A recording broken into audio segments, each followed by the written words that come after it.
All right, you gloriously blessed accursed. We're back. Curse of Politics Marrakesh edition. Jordan, where are you? I'm in Marrakesh, friends. Oh my God. It's considerably warmer than Ontario. I've fled the province. Yes, and it looks very unsnowy in your background and warm. It is unsnowy. There are palm trees, there are happy singing birds, there are swimming pools.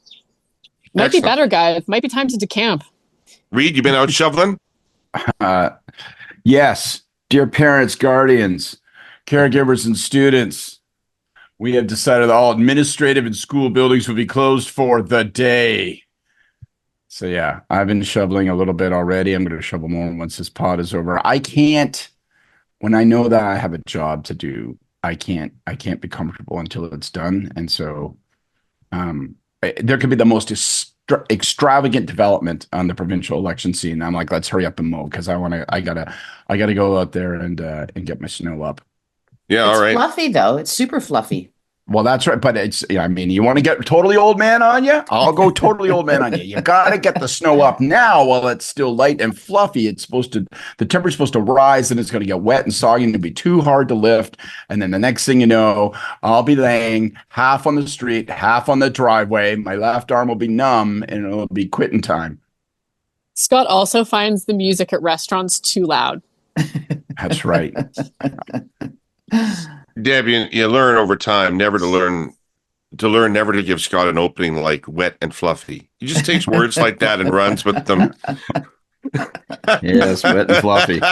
And usually tip $12. Anyway. Right. Oh my God. Okay, so Ontario election. Do you guys want to start with the numbers or do you want to start with something else? Let's start with the top line number. Numbers. Top line number only. Let's start with that one. Top line number only is 47, 25, 19. 17 today, sorry. 45. Have I got this correct? I really should get this right. And it is 48, 25, 17.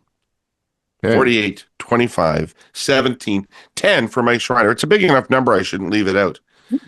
Mm-hmm. So one other number, Deb, just to violate your rule, one other number. If I was an opposition party looking for a glimmer of hope, I would say even when we push people to whether they're leaning, 17% of the female vote is still undecided, except that they're anti-Ford. So there is like about 8 points out there still potentially to side with somebody and make a move that could possibly affect somewhat the trajectory of this race. Would it be fair to assume that a number like that is most likely to just not vote? That they'll just not make a decision, they'll cash out? Not necessarily. Okay. Not necessarily. Do we have anything new on Time for a Change? Okay, so now Deb's rules right out the window. Time for change in Marrakesh. The people of Marrakesh are quite content with the direction they're headed. And Graham Nash and Stephen Stills I'm from Ottawa, and I'm here to help. All right. So what we're seeing we now have a full half of the campaign to look at our tracking. What have we seen? It's not that nothing's happened, but not enough has happened for the opposition parties to get going. So we're seeing a general drift down in all of Ford's numbers. So his favorable, unfavorable ratio is now 1 point underwater. It was 5 points above water when we started the campaign. He's down about 5 points on whether he cares about people like you. He's down about 5 points on competence. He's up about 5 points on strong agreement that he only cares about is helping his friends.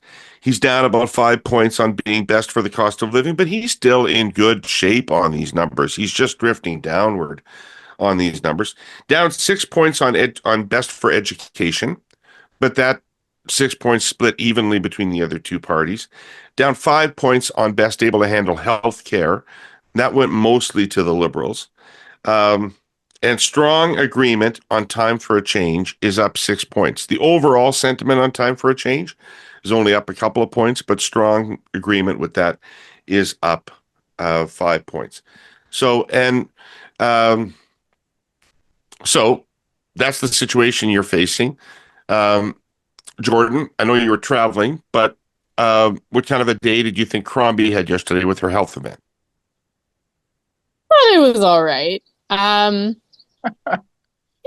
I mean, that's pretty good. That's pretty good. By the Jordan standard, right. That's pretty good. Yeah. Like, God. I think honestly for Crombie at this point, a day spent on health is probably a good day. That's where they're speaking to their strength. And I mean, as you just tipped to in some of the numbers there, I think that's paying some dividends for them. But, you know, we've seen them pulled off of that topic a few times over the last few days. And yeah, I think it's to their detriment when they're pulled off of it. So I would say for them right now, a day on health is probably just about as good of a day as they're going to get, especially on a day when Ford's in Washington and you got to try to counter program with some pretty dramatic stuff that was unfolding as the day went along. Scott, did you like their day yesterday, their healthcare event? Yes, I did. I'm going to come back to it in my do-over. Because we're obligated to follow your precise, strict rules. It's like being a grade 7 grammar class, and so I will wait. Put up your hand. I don't want to put the verb ahead of the subject, but yeah, I like their day. There's a tweak I would make to these healthcare events for the final 10 days, the final post-debate sprint. If I were the Liberals, I'm going to talk about that in my do-over. But yeah, I liked it. I liked that they were on it. I thought they were realistic about how much they could get done. And I think maybe they got a little more out of it than I might have necessarily expected. I think there was a little bit more room in that, and I'm being really old man here. In the strict traditional news cycle, I think there was a little bit more room beyond Washington than I expected yesterday. Right. Deb, you're so desperate not to talk healthcare, you left the scene. I apologize. I'm not sure what's going on here. I thought everything was good. She's talking healthcare. She's so riddled with disease. So, I mean, yeah, Bonnie had a good day. And she's okay. How many times have we said if she sticks to healthcare, she'll be in better shape than she's in? And there's her organ failure, but she's doing all right. There's a lot to talk about in healthcare, and she's finally back on healthcare, which I think is a smart thing for her. But, look at the top line number, 2 weeks to go today. And that's a lot of heavy lifting for opposition to get anywhere. I'm not being smug about it, and the numbers will move. I'm not surprised that the Premier's personal numbers and how he handles issues numbers have dropped a little bit. But look, a lot of money left to be spent on negative advertising by the Conservatives on Bonnie Crombie. All right. Deb, let's just stick with you for a sec, because the debates are coming up. Yeah. So the Northern debate's on Friday.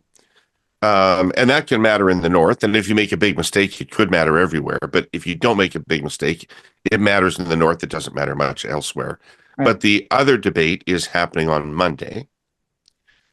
And I think I won't speak for Jordan. I know Scott and I don't really think we've had this experience, but you were part of the 95 campaign with Mike Harris, where Harris came from behind to win that election.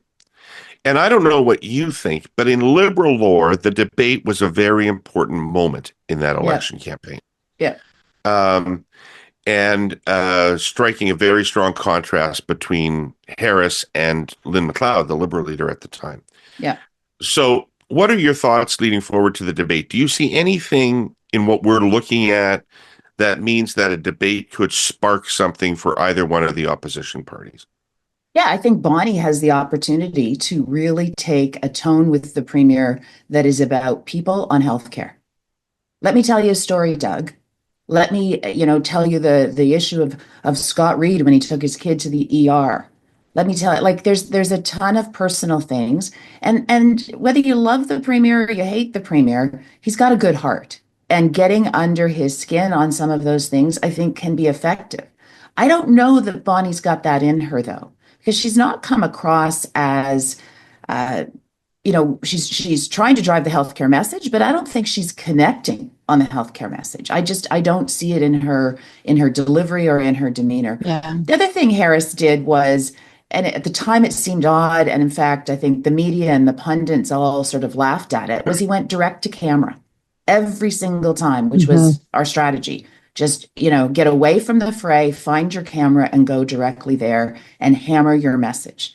And we had discipline in that campaign like I've never seen before, with the message, with the leader at the time that then became premier.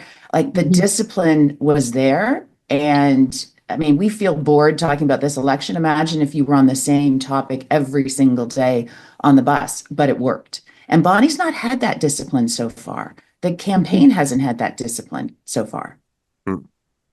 I'll pick up on it because I remember that debate. I was Lynn's press secretary, and so which was quite an experience. Lynn McLeod's a lovely, lovely person. Let's just be clear in saying that. She's a lovely person. But that campaign was devastating to work on because we had no indication that we were losing until we had lost, until it was unsalvageable. Like, when it turned so, I think you'd agree with this, Deb, like when it turned, it was a locomotive charging down the tracks and there was almost nothing to be done. And so it was quite a traumatic experience for a young staffer. But I remember the debate. And I think, and I'm sure that lots of political historians will correct me, but I can't recall a moment where anyone had taken advantage of a debate, not to thrust and parry, but rather to just use it as an infomercial. And that's what Mike Harris did, as Deb just noted. So he turned to the camera the whole time, gave us 3 bullet points about action items. So, and we were all watching, and by the standards that we used at the time to judge these things, we thought that Lynn crushed him. Like, literally, and almost all the pundits at the time, all the media, they all thought she crushed because she was nimble and she was articulating her policy and she was getting digs in at him. But he was just connecting with people, and he was saying shit that made their heads nod, and he was offering solutions that made 45% of people say fucking right. And we didn't know that was happening until it fell on us like a grand piano.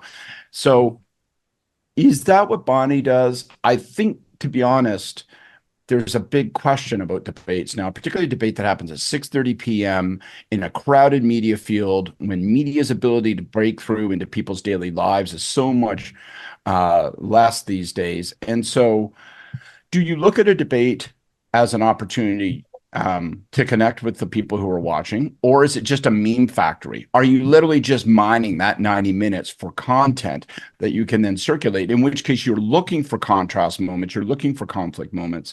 And I think that tension really plays out. And you can feel in contemporary campaigns, you can almost feel that generational tension where younger people on a campaign will say, what the fuck are you talking? I want 18 seconds that I can turn into a reel.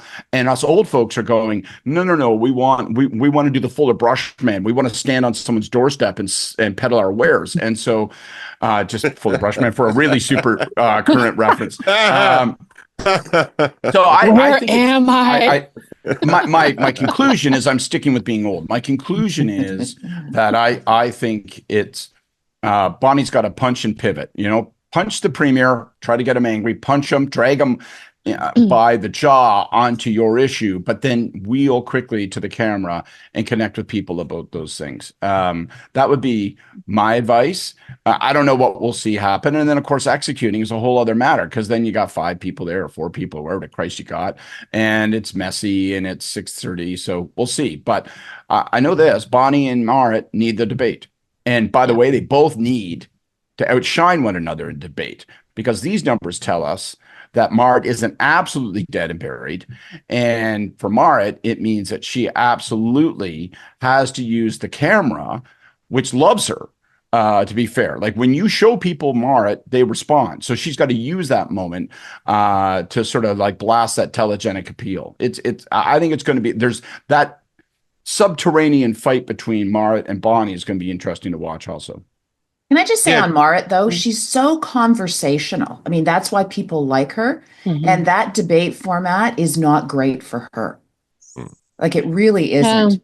So, Jordan, take up on what you think about the upcoming debates. I mean, I guess I would argue that it's not like things can't change after the debates, but they're kind of the last chance for the opposition parties to proactively change the Yes, debate. I think that would be a glass half empty way of saying it. But yeah, the glass half full is that I think it's a really important opportunity for Marit and for Bonnie to actually connect with voters. And I think for Marit in particular, because, as you've said, I think generally she does do well on camera. She also she has kind of like a warm personality that lends itself, I think, to connecting with people well, but not enough people know her. So the debate is going to be kind of a crucial moment for getting just in front of voters in a way that she hasn't necessarily been able to. And, it's interesting I was thinking of two sort of maybe a little bit more current examples of the tension between what do you do strategically with the debate.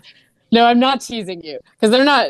One of them is not that current, but of course, Jack Layton's debate. When he wheeled on Ignatieff and said, "If you want a promotion, you have to show up for work," and went after him for the missed votes. So that was like a great example of the clip of like delivering that moment of real, just like a gut punch. And that's alchemy, right? You got to prepare like a dozen of those potential clips in the preparation. So that's what's happening when they're taking those days off the trail. They're going through what is in their bag there that they might be able to pull out and land at the right moment. But then I also think about the debate between Danielle Smith and Rachel Notley, where, I would make the argument that if you had sort of Danielle Smith and Rachel Notley like in front of you in real life, like Rachel Notley she's like really warm and like, she's probably like the more personable of the two of them in real life. But holy cow, Danielle Smith just spoke direct to camera and she crushed that debate. She absolutely did so much better than Rachel. And because Rachel was trying to engage with her and was trying to have an actual back and forth. And Danielle Smith just went right to camera and really used her strength of her background in broadcasting and her ability to use that medium. And so I think,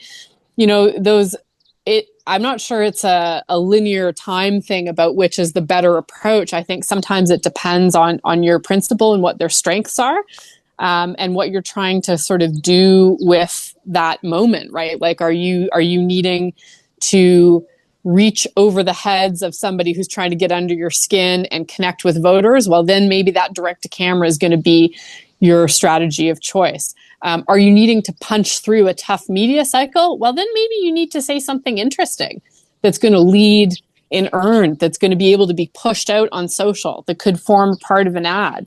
So yeah, I think I do think it's a really big opportunity. And I think one of the things that I was also reflecting on with the numbers that you were sharing, David, particularly on the issues and sort of things still being a little bit neck and neck between the Liberals and the NDP on best at for those issues, and that we are seeing a bit of a softening of Ford's numbers. Nothing dramatic, but that there is maybe a little opening there. Like the shtick is maybe running a little bit dry, or people are just getting a little tired of it, and they might be open to hearing from the alternatives a little bit more. So the timing of the debate could be a bit favorable in that sense. Right. I just think the instinct of the opposition, though, because we've seen it on occasion, certainly before the writ was dropped, and in the last couple of weeks, the instinct is to go on the whatever you want to call it, the crap and corruption stuff.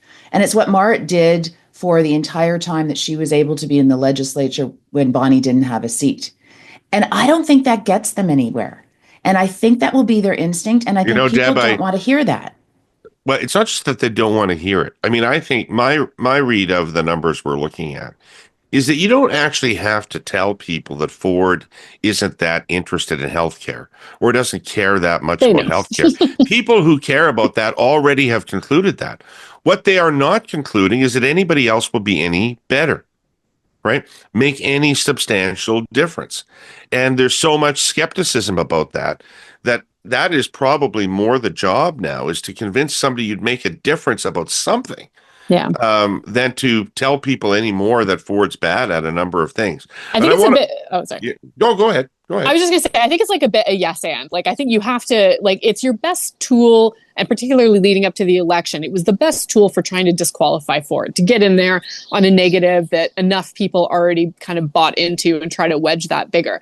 But I think that the thing that is missing from that is, what is the stakes for voters? What is the impact on their lives for that? And that's where you need to get into sort of some of the more proactive offer stuff, and also talking about things like healthcare, like affordability, that really drive that home, because there is a choices element to that. Can I throw one? I know you want to move on, David. Just one quick. No, Scott, just you guys just take this fucking thing over, right? Sorry, What David. am I? What do I get up at this hour for? If you unruly group, I know you're anxious to sit by the window and watch other people shovel snow.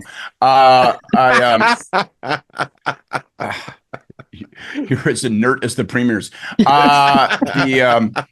I would just say, I do think there's an opportunity, a Borrell reference that Ford himself made earlier this week. Sometimes he looks like Fred Flintstone, right? The kind of happy, kind of like character, stuff just bounces off of him. He never nothing gets through, and people don't expect that much of him, and he carries along, and he's sort of just generally likable, and people shake their head and go, okay, it's good enough.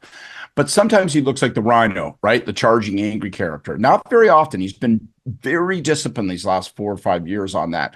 And I do think there's an opportunity in the debate, as a pure tactical thing, to bring the Rhino out over Fred Flintstone. And I don't think you do it by going toe-to-toe in a giant sort of traditional debate slugfest with him.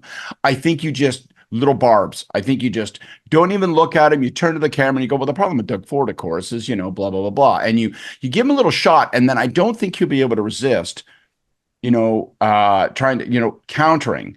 And then he looks like he's interrupting. And then, of course, that's compounded by the fact that he will be interrupting a woman, whether it's Bonnie or Mara. So maybe you can draw out some of that Rhino bully, as opposed to the Fred Flintstone kind of, happy-go-lucky guy at the end of the bar thing. So I'll be interested to see. He's so disciplined. His campaign's so disciplined. Yeah. Can you rock him out of that discipline? That would be a secondary objective I'd have. Yeah. They're going to be practicing deep breathing in the debate prep for him. Last week, we heard from the Ontario Real Estate Association, or OREA, about how the Canadian dream of home ownership is slipping further out of reach for everyday Ontario families due to the lack of housing supply and prohibitive government costs driving up home prices. OREA's provincial election platform, A Home for Everyone 2025, offers ideas on how to rescue the dream of home ownership by focusing on 3 priority areas. Number 1, better consumer protections by eliminating the backlog at the Landlord and Tenant Board and mandating equal treatment for diverse families under the Condo Act. Number 2, building 1.5 million homes by 2031 by ending exclusionary zoning to allow 4plexes province-wide and increasing density near transit through building conversions. Number 3, lowering the cost of owning a home by limiting municipal development charges and allowing a multiple ownership model for housing options like duplexes and triplexes. The housing crisis won't be solved overnight, but OREA believes the next provincial government can take important steps towards restoring the dream of home ownership.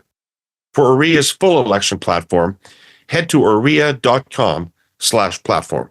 Let's take a quick swing through Washington yesterday. So the premiers were all in Washington, including Premier Ford, and you get a sense of where I was at from that clipping I sent you last night. The content of that trip was either laughable or sad, depending on how you feel this morning. But nonetheless, the premier was in Washington. He was in a suit. He was with other people in suits, and there were clips. So did they get the day they wanted out of that, Scott? In my view, I felt that as the day went on and as the coverage settled in, and oddly enough, the contrast, which I thought they probably thought, well, this is good. We're coupling it with the meeting that Dominic LeBlanc was having with Leichnitz. I actually thought that worked to their disadvantage because it got packaged together in the media and it highlighted that they were at the kids' table. And so instead of like Team Canada, it just sort of looked like, Team Impotent. And they're kind of wandering around Washington, stopping people at the bus stop and asking if they'd take a meeting with them. And it was It looked, it's like, well, the president won't meet with you. The secretary won't meet with you. The undersecretary won't meet with you. We have two people here who open envelopes and print mega memes onto T-shirts. They're happy to talk to you. And they will still insult you afterwards. And they will still insult you afterwards. Amy comes out and says, here's what we said. Then they come They're out still going to say, no, he might have said that. Well, that's not what we said to the president. all. What we said to him was shove it up your maple leaf ass. So you're like, I don't know. Look, they got what they wanted. They got the pictures and this is going to be a ground war. This is going to be months and months and months of trying to connect, warn people about what's coming, then have it come, then say, see, now let's work on the solutions. But I thought as a bit of political theater, I thought yesterday worked less well than they thought, with one exception, which I'll get to in my blessing. Okay. Deb, what'd you think? So those pictures when somebody relatively famous passes away and you come out of the funeral or you're about to go into the funeral and you're all mulling around outside, sometimes in the snow and the rain. That's what it felt like for me yesterday when I saw those pictures of the premiers all standing around. At the door, literally, eh? Yeah, like they're just, those shots that you get, right? And that's what it felt like. Now, when we get to our do-over, I might as well just tell you mine now. I think their tour, and I say they meaning the premier's tour, our premier's tour, only because he's chair of the federation. But whoever was managing that, I think should have had a do-over because it looked weak.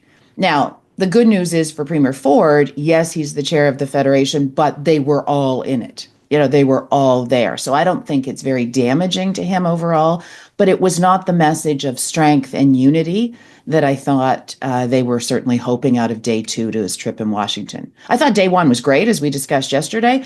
Day 2 just didn't feel what you'd want, either as a country, by the way, or from a campaign perspective when you're in the midst of a writ. Boy, yeah. Jordan, do you want to wrap this up? I'm in pretty much ardent agreement with both Scott and Deb, except I would also crap on day 1. But I think that just the mixed coverage about it being a room full of Canadians really sucked the impact out of that one, and that was created just for Ford alone, and it didn't manage to be what he needed it to be. I think probably reduced its utility. But yeah, to be honest with you, I thought yesterday overall it was a bit sad, the coverage in the end, especially that the whole thing was rounded out with the 18th people in the pecking order of the White House saying no, actually we did not agree that you're not the 51st state. This is we're in la la land. So I don't know. I don't think it was very good. I thought Dom LeBlanc and the government had just overall a much better day in contrast. Deb's point about the visuals is so good. There's them at the gate of the White House where it was kind of snowy and stuff. So they did look like they were lost, and they'd stopped in and they saw a sign in the window that said neighborhood parent. And they're like, can we come in and get some cookies and more milk? But the other visual that was so persistent yesterday was just of all of them disorganized, haphazard, wandering around with teacups in the bottom of that hotel. And it looked like the dressing room in Slapshot, right? Where they're all kind of like, hey, we got some meetings. Hey, we're going to fucking put it to them. Hey, they're paying a lobby. They're paying a lobby firm $85,000 a month to do this for them. And they obviously hadn't put together an itinerary and couldn't get anybody more important than the deputy director of personnel in the White House to meet with them. If it were to work and they stopped the tariffs for $85,000 a month, I think we'd all say it's a bargain at 4 times the price. But in the end, they just looked goofy. Except Wob Canoe was having a great time wandering around in the snow, making fun videos about it. Yeah. All right, let's do the do-overs because we got to carry on here. Who wants to start? Done. Mine's done. You're done. All right. So the Deb's do-over is done. Jordan, you got a do-over? I have a do-over. I have a halfway through the campaign do-over. I was just sort of reflecting back on the first half for Marit and the NDP. And I really think now that first sort of 4 days that they spent in the opening, not in the immediate start, but in the opening period of the campaign where the coverage was most intense, and they did it on tariffs, I think it was a mistake. I think they should have a time machine, they should go back and they should do those 4 days really squarely on affordability, maybe a little dash of healthcare thrown in there. And they should do something they should have done something, I think, a little more startling out the gate to create a bit more separation from Crombie. It was like competently done on the tariffs. It was good. It was very safe, but it didn't grab any attention, and it really did get drowned out. So that would be my do-over for the Styles campaign at the halfway mark. Fair enough. Scott? My do-over, as I mentioned earlier, I'm going to pick up on a healthcare event that Bonnie did yesterday, and I do think they've been persistent on healthcare generally throughout the campaign, particularly last week. They've got the home stretches coming post-debate, and so my do-over would be elevate these events, make them more personal, and I'm actually taking what Deb said and trying to operationalize it a minute ago. I would move into personal stories. I would, wherever possible, I try to bring those things. I don't want to just hear Bonnie talking about an email she got. I actually want the person who wrote the email standing next to her telling me, and then my son was moved out of the room because he was deemed to be insufficiently ill enough to have a room, but he was sick enough to stay at the fucking hospital. So this is what he did. He lived behind one of those little office walls that they put up, when somebody's been hired, but they don't have a spot for them. And that's what my son suffered for the past 4 or 5 nights. I say that passionately because that's actually what I experienced myself a couple of weeks ago.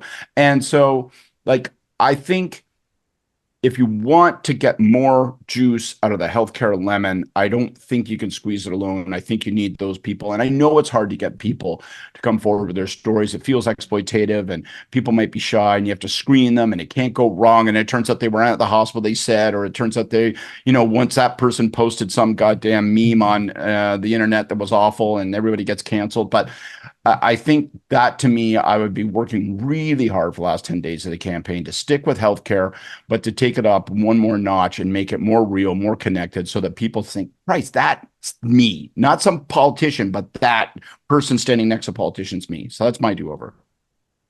All right, I got a quick one today, and it relates to the Liberals and healthcare, too.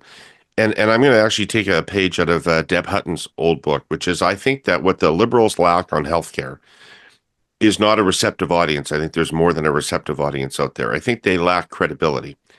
And I think they lack credibility because they're not really giving people any reason to believe that they would make a difference. And I think that they have to actually give people some sense of the choices that they would make more real than just saying we would do healthcare and we wouldn't do a tunnel. I think people sense it's not that easy.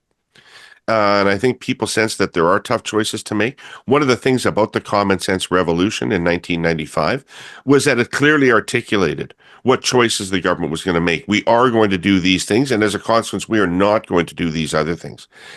And if I was the Liberals, I would be seriously considering what you need to do to show to people that you are going to actually have a plan for something that will prioritize healthcare as opposed to just language and rhetoric in an election campaign.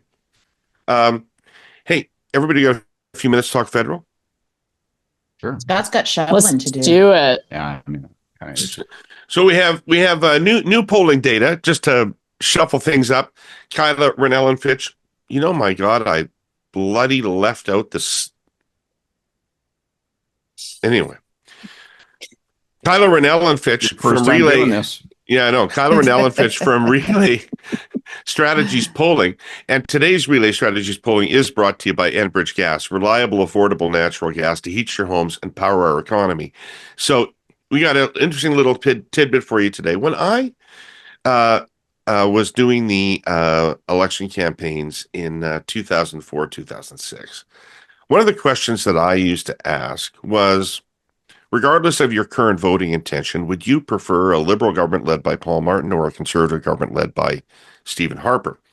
And one of the things that told me is how much of the non-Liberal, non-Conservative vote could be collapsed into our column and who those people were. It gave me insight into strategic voting. Kyla's thrown that question onto her study. So this is Ontario only. And what we're seeing is 52% of Ontarians say they would prefer a Liberal government led by Mark Carney, and 48% of Ontarians say they would prefer a Conservative government led by Pierre Poilievre. Look under the hood just a little bit, and what you see is that in that forced choice, Poilievre is at 60% among men of every age group until you hit men over the age of 65, at which point it flips dramatically, and 2/3 of them decide they prefer Carney over Poilievre. And Carney Liberal is at about 60% against Poilievre among women, other than the ages of 45 to 65, in which case it's pretty much even battle. And flipping back to our provincial conversation, and an interesting note about the coalition that Doug Ford has going, is 30% of Doug Ford's current vote would prefer a Liberal government led by Mark Carney over a Conservative government led by Pierre Poilievre. So, Deb, you seem to find those numbers interesting. What do you think? Well, I'm perplexed by the over 65 men, and look to others to help me understand that, because I don't have a good explanation for it whatsoever.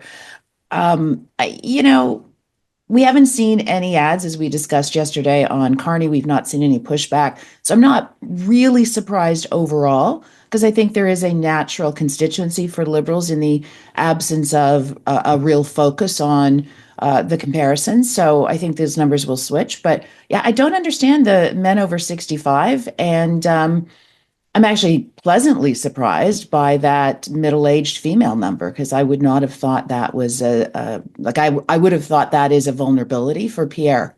So that's a good number, at least. They're the people, that age group and that demographic, women of that age, most concerned about affordability of anybody in the country. Yeah, absolutely. Right. They do the grocery shopping, not to be, ancient in my thinking, but that still is the reality. I do the bulk of our grocery shopping, period, full stop. Well, that might give Poilievre an advantage, or maybe that explains the relative neutrality of that demo to this date. But to me, when I hear those numbers, it makes me think that Carney has, I'll come back to him in a second, but I to me, when I see both those demos, I go, let's get those women. I would think those women are gettable.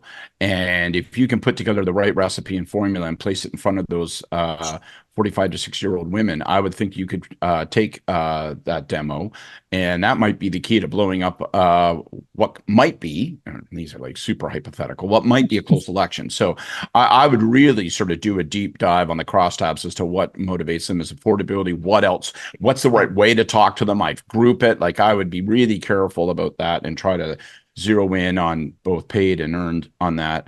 I think the old men, I think it's a little of the insufficiency of Poilievre. I think the old men like what Poilievre says in general, but I think they are also the kind of people who still look at the resumes when they're hiring someone. And so they go, oh, well, this Carney, he's a serious cat. Nobody else in the whole world says that anymore. Everybody's decided to dump on credentials and experience. I think they might be the last refuge of people that go, well, I kind of like the fact that he's done something in life. And maybe that is a relative disadvantage for Poilievre. But I would think that Poilievre would have a natural lock on those guys if he can just, up the old man meter. Can I just say, because we've spent so much time in old campaigns and dated references, these women are the soccer moms from, the 90s and the early 2000s. I think they are, for sure. Jordan, what'd you take away from our little federal data there? Yeah, I mean, naturally don't like the strategic voting supposition that underpins it, and I think that that's of course the world that New Democrats are always fighting, right? But it does seem to me that there is something in there in terms of the women, particularly on the younger side, that are currently parking their vote with Poilievre. They were the last into his vote coalition. And they, I would imagine, will be the easiest to peel out of it. And so I think that there is definitely something there to build on. And whether they would be more interested in a Carney, or if you were to throw an NDP in the mix that was doing a strong appeal around pocketbook issues and affordability, maybe there's something to be had there. So, yeah, I mean, I think it's interesting. I don't find it terribly surprising. And a bit like Deb, I would also expect things to shift a little bit once some negative advertising is in the mix and we see a bit more of Carney kind of in contact with the other leaders. But yeah, I think that there's definitely things there to work with. I know that it's conventional wisdom for all of us to say that we're not really surprised by what we're seeing, but are we not? I Like, am. aren't we a little bit surprised by how quickly the Liberal vote has bounced back after Trudeau's departure? And I'm not inclined to believe it's driven by Carney mania. I think that he's helping push it forward a little bit. But fundamentally, it was just an elastic band. As soon as Trudeau left, you started to see numbers pop back up to around the 30% range. And I think that when I talked about a future in which it was 40, 30, 15 instead of 50, 20, 20, that I didn't have unanimous consent around this table. No, you're right. I was listening to a radio panel yesterday before I was going on, Deb. I think you were doing the interview. Oh, no, it was Jim. We're going deep dive on 1010 calendar. And there were two. They ought to be on. a sponsor between the two of you, for Christ's sake. There were two pundits on, and both of them were like, yeah, listen, I'm not surprised to see this. No. I kind of expected horse shit. We had all buried the Liberal Party. We had all said that it was finished, that maybe it could struggle out of the ground and resurrect itself, but that it was done. And so I'm surprised to see these numbers. And I constantly thought, David, just to blow smoke up your ass, I've constantly thought about that day you intervened and said, well, what happens when we get to 40, 30, 15? Because clearly we're in that zone. It might be 45, 30, 15, by the way, which I think is a material difference. It alters a lot of math. But I think the drama for the next 2 months is going to be, the next month and a half, is going to be driven by that. If that settles in as the new reality, the unbearable weight on Jagmeet Singh, how do you wriggle out from under your promise to kill the government versus how do you possibly take your party into a campaign where it looks like you're just going to get machine gunned? I think that's going to be the driving dynamic of the next handful of weeks. And I think it's going to be super interesting because are we going to have an election? I mean, that's well, what that's a moment that question. was yesterday. I don't want to spend too much time on this, but Jennifer Howard, my God, I mean, I feel so fucking vindicated, not only on this polling stuff, but Christ, I've been saying the NDP aren't going to want to have a spring election from the goddamn get-go. And sure enough, out comes a memo yesterday from their campaign director who says, you know, those fucking dastardly Liberals, they're going to want a spring election. They're going to force a spring election on us. I laughed. They're just trying to take advantage of this crisis and have a spring election. I just think that's about setting up what they think is going to happen. Also, I gotta say, I love a good leaked memo strategy. Like, yes, like it's not a good leaked memo strategy. That's a bad leaked memo strategy. That is, we're trying to inch our way off the windowsill back into the hotel room.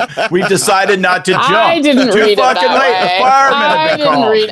I didn't read it that way. They think Carney's going to do it, and they're trying to set that up as a negative. Anyway, we'll see. I also think Carney's going to do it. So I think Singh's opinion on the matter is actually pretty immaterial when it comes down to it. Yeah.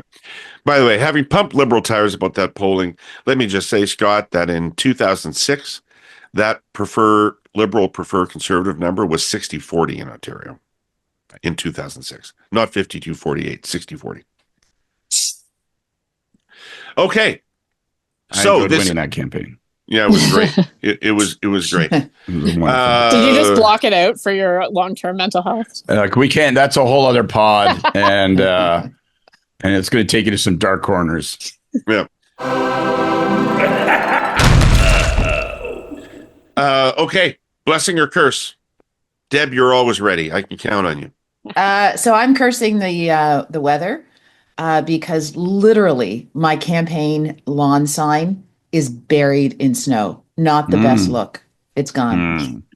I think that's called God voting. Yeah, it's a metaphor. You can't bury your head about the problems in Ontario. Oh, Jordan. I got nothing. All right. Fresh off the Marrakesh Express, what do you got?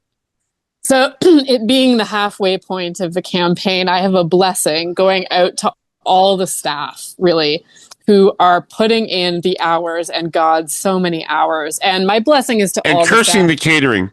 That's right. And the catering is alternating between lasagna and pizza, and you everyone wants to die at this point. They haven't seen their families, they haven't slept, or maybe they've at least once slept under their desk at this point.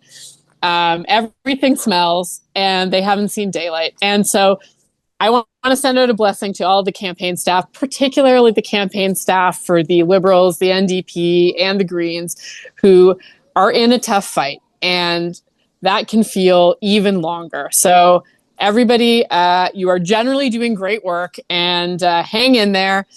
You're almost at the end.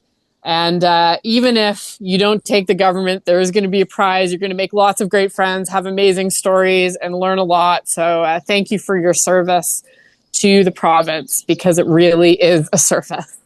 Yeah, excellent. I agree. Scott. Jordan, is it Marrakesh or Marrakech? Which do you Here's go? Marrakesh. And is one like more proper to say there or not? I think I got a Graham double Nash. barrel. Graham Nash said Marrakesh, and I'm going with that. Well, I mean, he's the recognized expert on these matters. That and Joni Mitchell. I have a double barrel blessing. We've actually kind of touched on both of these barrels already. It comes out of yesterday. One, Dominic LeBlanc, a blessing. He looked like a person with a purpose yesterday when so many others did not. He actually had meetings to go to and things to do and shit to say. At one point, he had to interrupt an impromptu interview by saying, sorry, I have to go to the next meeting. And you could see in the background, all the premiers were looking at the carpet and going, no, fucking meeting. And then my second blessing, though, does go to one of them.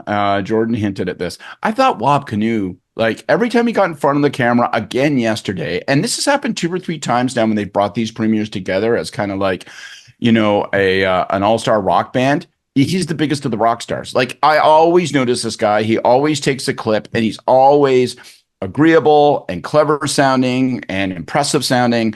And I just look at that guy and I'm like, man, I'd like to harness him up and put a big L across him. That guy, he is a real political horse. And the more I see of him, the more impressed I am. Imagine, Scott, if you had Jagmeet Singh and you thought you could have him, how you would be feeling. Imagine what you would be crying into your pillow at night. No kidding. It'd be enough to make you flee the country. There's not a liquor cabinet big enough. Sorry, But Jordan. you can't have him, friends. my curse goes out to BC Premier David Eby, whom I generally like, but yesterday made me laugh. He got a meeting with a nobody, and then he tried to sound like a tough guy after the meeting with a nobody, and I told that nobody that we would never be the 51st state. And then that nobody gets to come out and whack you across the head and say, I didn't tell Trump that. I told him that you said that. So it was a flex where there was no flex available and an extreme sort of blowback. So I thought that was funny. And David Eby, I bet you wish he had not tried to sort of make that into more than it was. All right, everybody. That's our show for today. And I thought a relatively jovial one, given the circumstances. Kidding. Yeah. This We're death nothing march if of not. an We're a election. cheery bunch. Yeah. All right. So given our general mood, come back tomorrow and see what we got. We'll have more polling and more ideas, and Scott maybe might be dug out. We don't know. Exactly. Not likely. Right. See you then, folks. See you tomorrow morning. I want to thank our original sponsor, Aurea, and our polling sponsor, Enbridge, for today's show. And, of course, the three of these people for digging themselves out, other than Jordan. I didn't even ask what time it is in Marrakesh. But thank all of you for joining us. It's great.